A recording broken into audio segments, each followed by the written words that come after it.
The next part of our problem was the hardest of all: how to roll aside, pull down or break open, that gigantic slab. As we gazed up at it, towering above our heads, it looked indeed a hopeless task for our tiny strength. But the sounds of life from inside the mountain had put new heart in us. And in a moment we were all scrambling around trying to find any opening or crevice which would give us something to work on. Chi-Chi scaled up the sheer wall of the slab and examined the top of it. Where it leaned against the mountain's side, I uprooted bushes and stripped off hanging creepers that might conceal a weak place. The doctor got more leaves and composed new picture letters for the Jabizri to take in if he should turn up again, whilst Polynesia carried up a handful of nuts and pushed them into the beetle's hole, one by one, for the prisoners inside to eat. "Nuts are so nourishing," she said. But Jip it was who, scratching at the foot of the slab like a good ratter, made the discovery which led to our final success. "Doctor," he cried, running up to John Dolittle with his nose all covered with black mud, "this slab is resting on nothing but a bed of soft earth. You never saw such easy digging. I guess the cave behind must be just too high up for the Indians to reach the earth with their hands, or they could have scraped a way out long ago. If we can only scratch the earth bed away from under, the slab might drop a little. Then maybe the Indians can climb out over the top."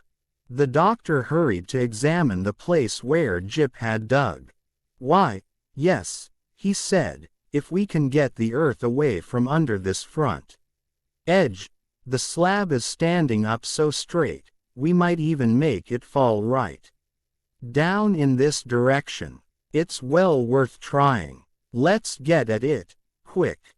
We had no tools but the sticks and slivers of stone which we could find around. A strange sight we must have looked, the whole crew of us squatting down on our heels, scratching and burrowing at the foot of the mountain, like 6 badgers in a row.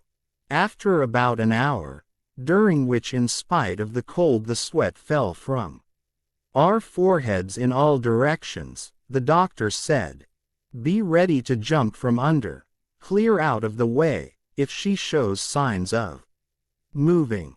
If this slab falls on anybody, it will squash him flatter than a pancake." Presently there was a grating, grinding sound. "Look out!" yelled John Dolittle. "Here she comes. Scatter!" We ran for our lives, outwards, toward the sides.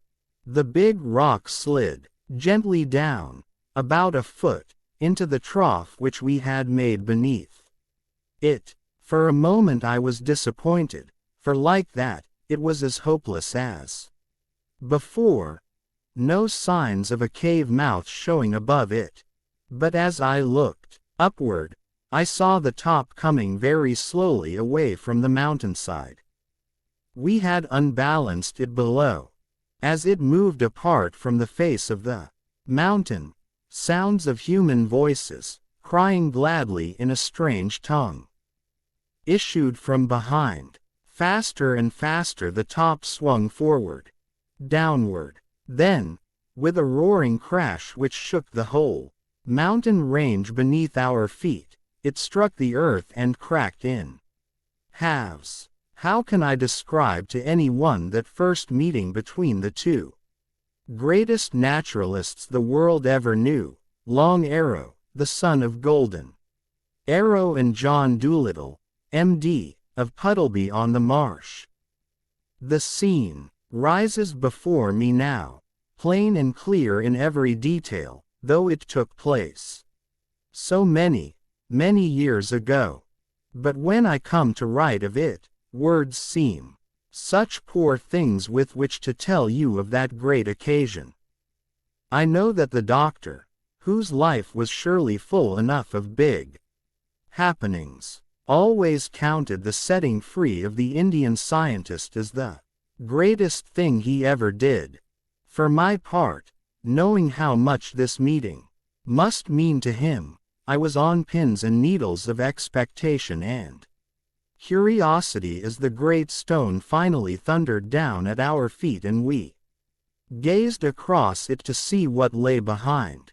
The gloomy black mouth of a tunnel, full 20 feet high, was revealed. In the center of this opening stood an enormous red Indian, 7 feet tall, handsome, muscular, slim and naked, but for a beaded cloth about his middle and an eagle's feather in his hair. He held one hand across his face to shield his eyes from the blinding sun which he had not seen in many days. "It is he," I heard the doctor whisper at my elbow. "I know him by his great height and the scar upon his chin." And he stepped forward slowly across the fallen stone with his hand outstretched to the red man. Presently the Indian uncovered his eyes, and I saw that they had a curious piercing gleam in them, like the eyes of an eagle, but kinder and more gentle. He slowly raised his right arm, the rest of him still and motionless like a statue, and took the doctor's hand in his. It was a great moment. Polynesia nodded to me in a knowing, satisfied kind of way. And I heard old Bumpo sniffle sentimentally. Then the doctor tried to speak to Long Arrow, but the Indian knew no English of course, and the doctor knew no Indian. Presently, to my surprise, I heard the doctor trying him in different animal languages. "How do you do?" he said in dog talk. "I am glad to see you," in horse signs. "How long have you been buried?" in deer language. Still the Indian made no move but stood there, straight and stiff, understanding not a word. The doctor tried again, in several other animal dialects, but with no result, till at last he came to the language of eagles. "Great red skin," he said in the fierce screams and short grunts that the big birds use. "Never have I been so glad in all my life as I am today to find you still alive." In a flash Long Arrow's stony face lit up with a smile of understanding. And back came the answer in eagle tongue, "Mighty white man, I owe my life to you. For the remainder of my days, I am your servant to command." Afterwards Long Arrow told us that this was the only bird or animal language that he had ever been able to learn, but that he had not spoken it in a long time, for no eagles ever came to this island. Then the doctor signaled to Bumpo, who came forward with the nuts and water. But Long Arrow neither ate nor drank. Taking the supplies, with a nod of thanks, he turned and carried them into the inner dimness of the cave. We followed him. Inside we found 9 other Indians, men, women and boys, lying on the rock floor in a dreadful state of thinness and exhaustion. Some had their eyes closed, as if dead. Quickly the doctor went round them all and listened to their hearts. They were all alive, but one woman was too weak even to stand upon her feet. At a word from the doctor, Chi-Chi and Polynesia sped off into the jungles after more fruit and water, while Long Arrow was handing round what food we had to his starving friends. We suddenly heard a sound outside the cave. Turning about we saw, clustered at the entrance, the band of Indians who had met us so inhospitably at the beach. They peered into the dark cave cautiously at first, but as soon as they saw Long Arrow and the other Indians with us, they came rushing in, laughing, clapping their hands with joy and jabbering away at a tremendous rate. Long Arrow explained to the doctor that the 9 Indians we had found in the cave with him were 2 families who had accompanied him into the mountains to help him gather medicine plants. And while they had been searching for a kind of moss, good for indigestion, which grows only inside of damp caves, the great rock slab had slid down and shut them in. Then for 2 weeks they had lived on the medicine moss and such fresh water as could be found dripping from the damp walls of the cave. The other Indians on the island had given them up for lost and mourned them as dead, and they were now very surprised and happy to find their relatives alive, when Long Arrow turned to the newcomers and told them in their own language that it was the white man who had found and freed their relatives. They gathered round John Dolittle, all talking at once and beating their breasts. Long Arrow said they were apologizing and trying to tell the doctor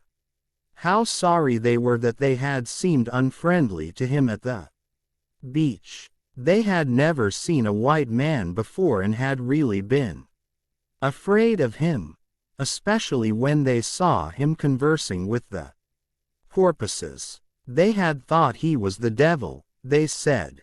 Then they went outside and looked at the great stone we had thrown down, big as a meadow, and they walked round and round it, pointing to the break running through the middle and wondering how the trick of felling it was done. Travelers who have since visited Spidermonkey Island tell me that that huge stone slab is now one of the regular sights of the island, and that the Indian guides, when showing it to visitors, always tell their story of how it came there. They say that when the doctor found that the rocks had entrapped his friend, Long Arrow, he was so angry that he ripped the mountain in halves with his bare hands and let him out.